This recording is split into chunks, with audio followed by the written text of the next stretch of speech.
Imagine a classroom where children choose activities, learn with colorful objects, and discover answers for themselves.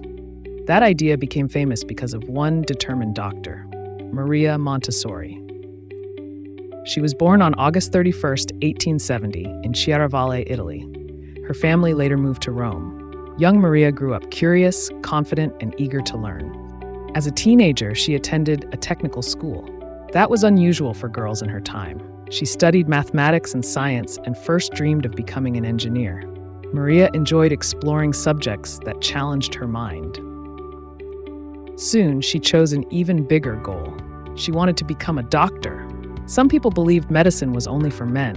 Maria faced rejection and unfair treatment, but she refused to give up. Maria studied physics, mathematics, natural science, and medicine at the University of Rome.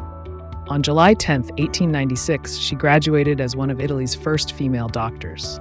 Her courage had opened an important door. She cared deeply about fairness. She spoke publicly about equal opportunities and equal pay for women. As a doctor, she also cared for families in need and paid special attention to children. While working at a university clinic, she met children with different learning needs. Instead of deciding what they could not do, she watched carefully. She noticed that they needed kindness, interesting activities, and objects they could touch. Maria studied education and experimented with hands-on materials. Children could sort shapes, feel textures, match objects, and practice everyday skills. She discovered that learning could involve the eyes, ears, hands, and whole body.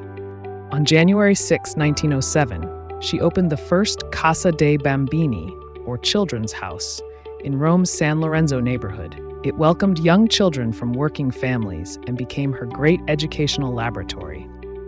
The classroom was organized for little learners. Children used practical activities and carefully designed materials. They could choose suitable work, concentrate without being rushed, and learn how to care for their classroom and one another. Maria noticed something exciting. When children received freedom within clear limits, they became focused and independent. They practiced pouring, cleaning, counting, reading, and building. Instead of always asking for answers, they learned to solve problems themselves. Visitors came to see her classroom. Soon, more children's houses opened. Maria trained teachers and published her ideas.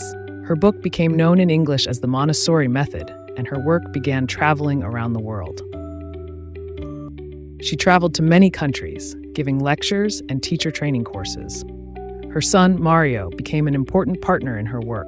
In 1929, they helped establish the Association Montessori International to protect and continue her educational ideas.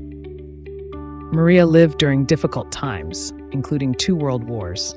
Some governments closed Montessori schools, but she continued teaching.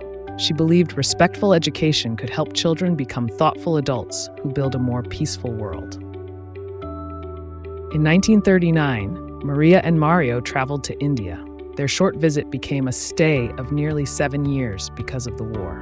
Together, they trained more than 1,500 teachers.